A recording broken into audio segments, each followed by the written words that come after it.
Assalamualaikum warahmatullahi wabarakatuh. Perkenalkan, nama saya Dwi Lindawati, NPM 1901081007 dari kelas Biologi B semester 6. Nah, di sini saya akan menjelaskan tentang ekskresi gen. Teman-teman ada yang tahu nggak apa itu ekskresi gen? Jadi, ekskresi gen itu merupakan penerjemahan dari kode-kode genetik, yaitu yang meliputi seperti transkripsi dan translasi. Nah, dalam kehidupan itu ditandai oleh adanya proses, yaitu metabolisme. Nah, proses metabolisme ini ada yang tahu nggak di mana terjadinya? Jadi, proses metabolisme ini terjadi di dalam sel. Dan metabolisme sendiri itu merupakan proses perubahan kimiawi dari satu bentuk ke bentuk yang lainnya. Dan proses ini melibatkan transformasi materi dan energi. Nah, pada proses metabolisme di dalam sel ini itu merupakan reaksi biokimia yang dikatalis oleh enzim tertentu. Nah, keragaman enzim ditentukan oleh cetakan, yaitu DNA. Nah, ruas DNA itu menjadi cetakan untuk mensintesis enzim atau protein, yaitu gen, sehingga gen ini merupakan pengendali metabolisme dan pengendali kehidupan. Selanjutnya, saya akan menjelaskan tentang bahan genetik. Nah, bahan genetik itu bertanggung jawab terhadap munculnya variasi baru dari suatu organisme melalui proses mutasi.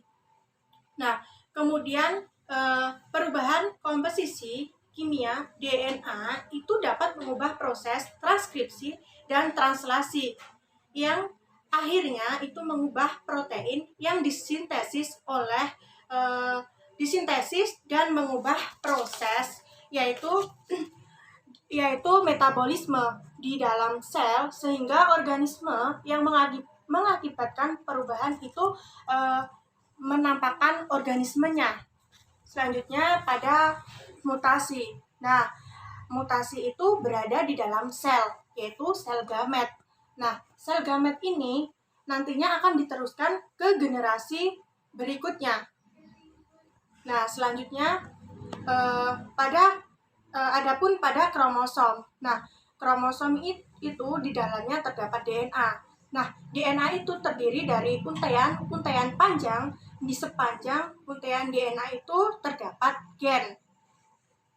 Selanjutnya, saya akan menjelaskan tentang pasangan basa DNA. Nah, teman-teman ada yang tahu nggak pasangan basa DNA? Nah, pasangan basa DNA itu yang pertama ada pasangan basa komplementer, yaitu A berpasangan dengan T dan C berpasangan dengan G. Nah, yaitu merupakan sifat terpenting dari struktur DNA. Dan struktur DNA itu dinyatakan dalam pasangan basa. Nah, pasangan basa ini berperan dalam yang pertama itu dalam pewarisan sifat atau replikasi DNA. Yang kedua itu berperan dalam pengaturan sifat atau disebut dengan ekskresi gen.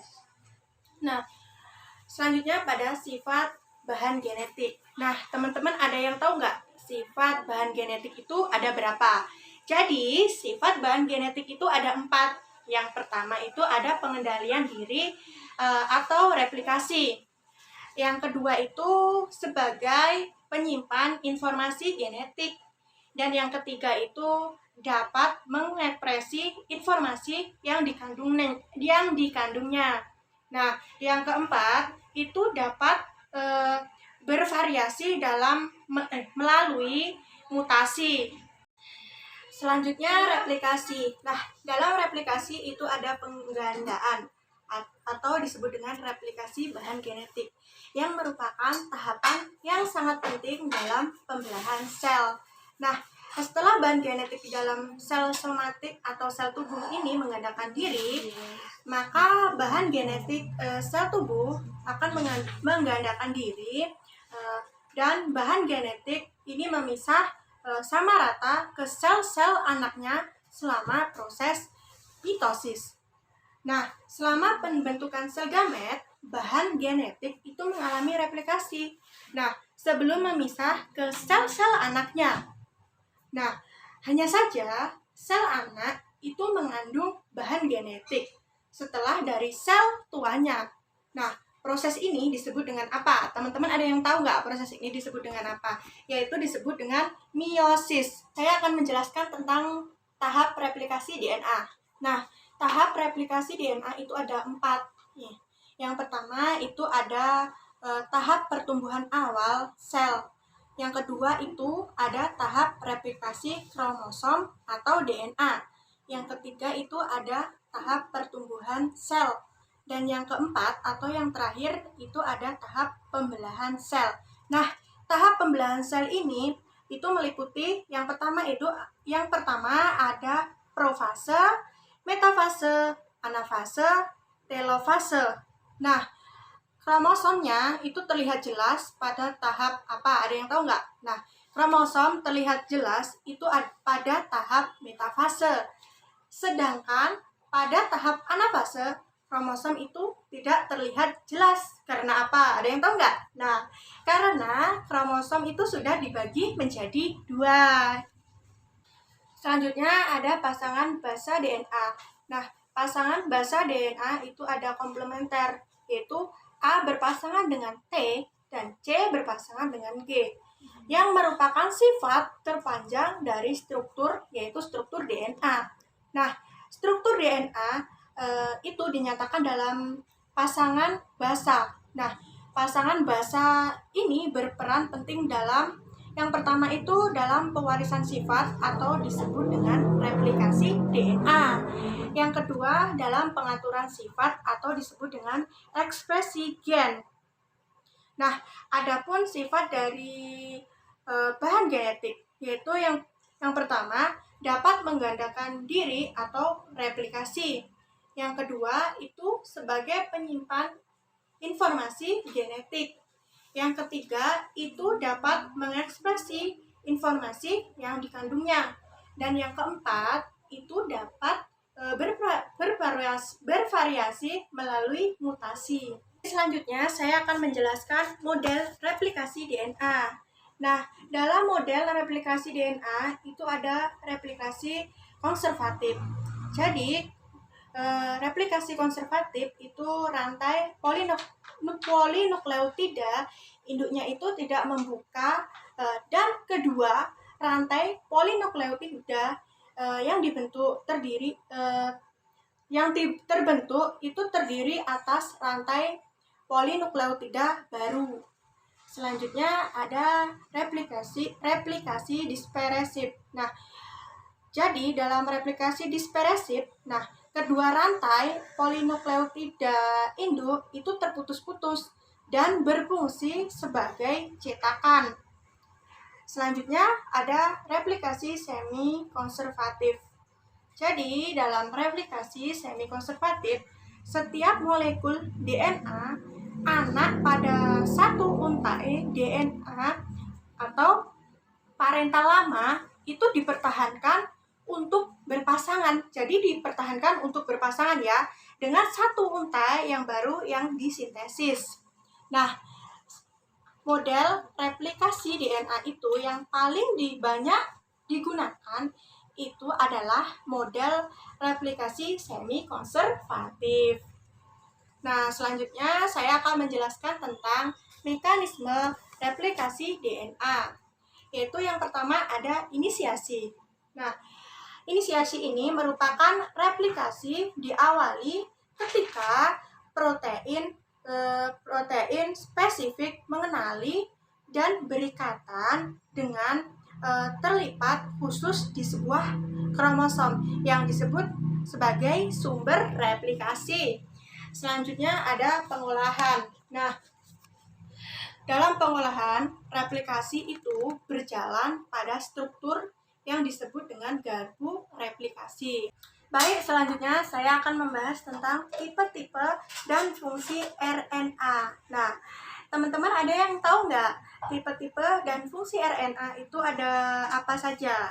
Jadi, tipe-tipe dan fungsi RNA itu yang pertama ada RNA duta atau disebut dengan messenger RNA atau mRNA, yaitu yang dibentuk oleh DNA di dalam nukleus yang merupakan RNA terpanjang yang berperan membawa kode genetik dari DNA. Selanjutnya ada RNA ribosom. Nah, yaitu dibentuk oleh DNA banyak yang terdapat dalam ribosom yang berperan sebagai mesin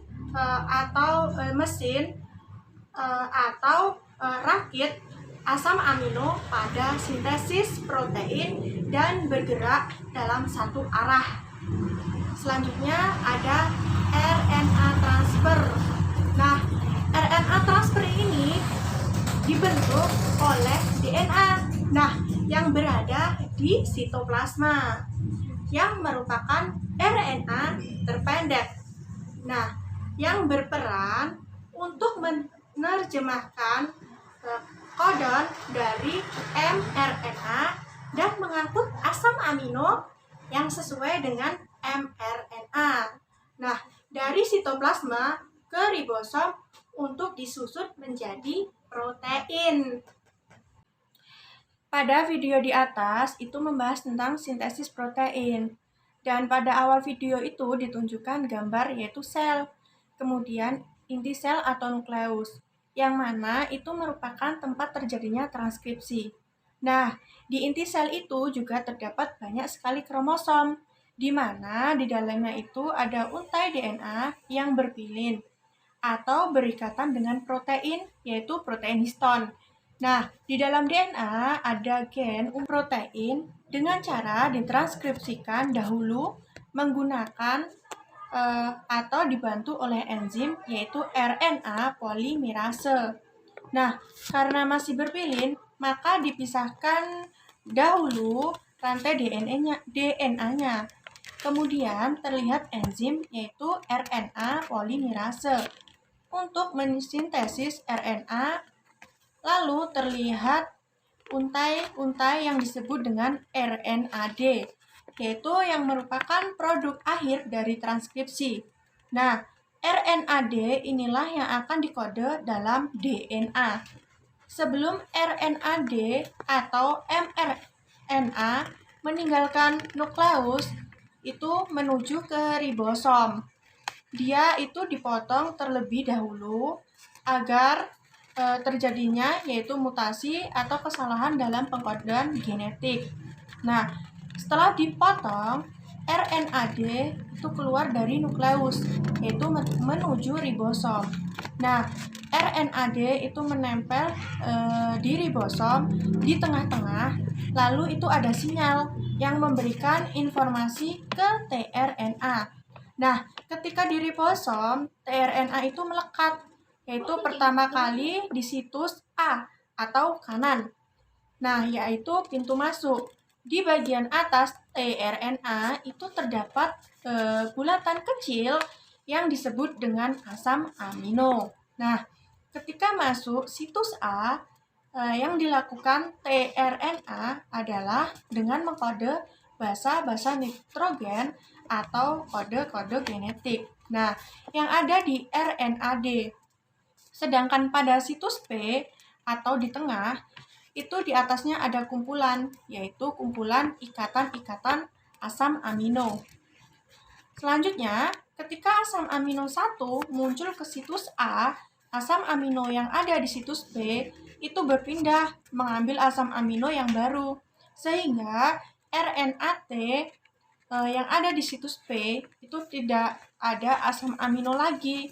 Jadi dia itu digeser ke situs E atau situs kiri, dan tRNA itu keluar untuk melaksanakan fungsinya lagi.